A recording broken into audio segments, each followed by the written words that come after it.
Husband fatally shot after pulling into a homeowner's driveway. Let's go to Memphis here.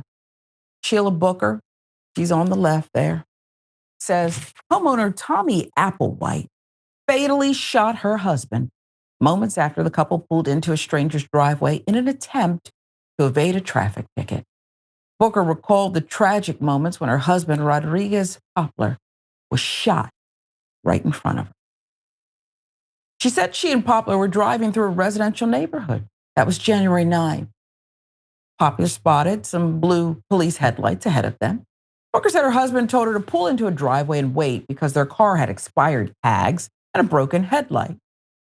Didn't want any trouble. As soon as she parked in the driveway, the homeowner came out of his house armed and demanded that they leave his property, Booker claims.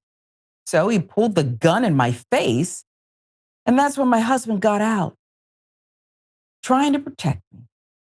And that's when he shot my husband right in front of me, Booker told WHBQ.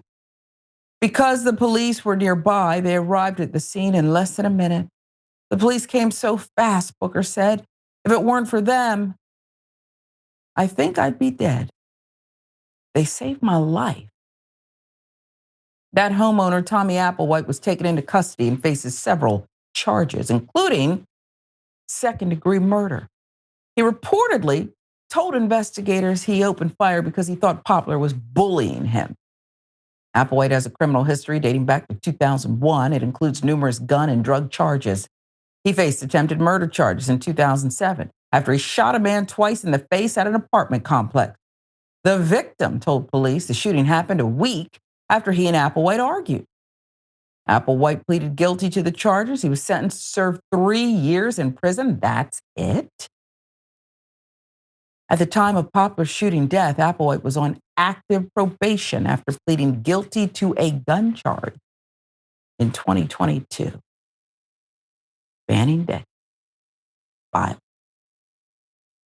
Booker has launched a GoFundMe to raise donations that will go toward her husband's burial expenses.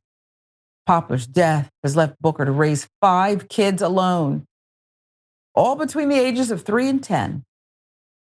It's going to be a long road ahead. She said she plans to keep up with Applewhite's scheduled court appearances.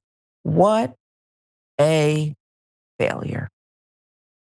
Decades of violence and unhinged behavior, delayed reactions even, things he's pled guilty to. And yet a man is dead. And I see competing issues here, Elliot. This guy should never have been out. And I don't know why a system kept adjudicating him for these violent acts and then allowing him, while actively on probation, to menace other people. I mean, 2007, 2022, okay? This is going on and on and on. But there's something else that sticks in my head. They pulled into the driveway to avoid the blue lights of police. In this case, after the fact, Mrs. Booker says saved her life. I applaud them for the quickness they got there. But the reason the circumstances that landed them in that driveway don't escape me is because that fear of simply driving past blue light.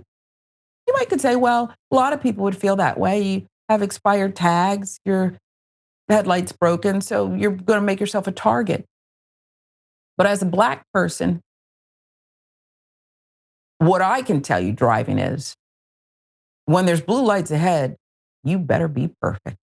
And I don't know if white people driving have to feel that. In fact, I do know that most people driving who are not people of color probably don't think they have to be perfect every day. And that is something that, as I look at this story, which there is no good aspect, except they did save her life. I believe her. I'm just so disgusted by all of it. But maybe your perspective is a little more linear.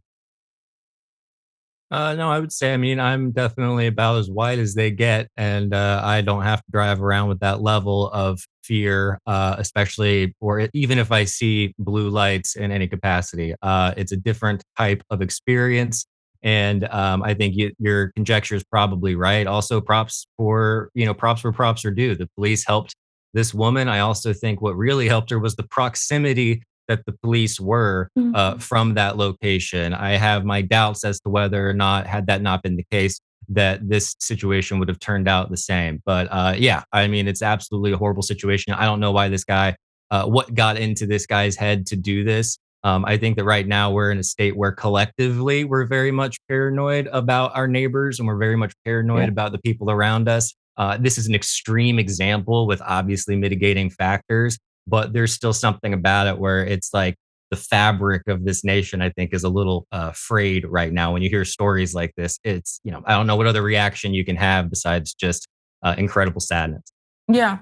I know this is probably not a popular position for some, right? Because there's a lot of people who support the Second Amendment, right? But if we have so many guns and we don't know what to do here, we need to take a step back. Okay. Have your guns. But if we as a society clearly do not know what to do, because shooting deaths are among the highest kinds of deaths, we need to take a step back. It's like, when you're a child, you don't get certain privileges if your parents say, "Oh, Elliot, you're not being very responsible. So I got to dial it back until you show some growth." We'll never be able to take it away. But I'm just saying, there's too many of them out there.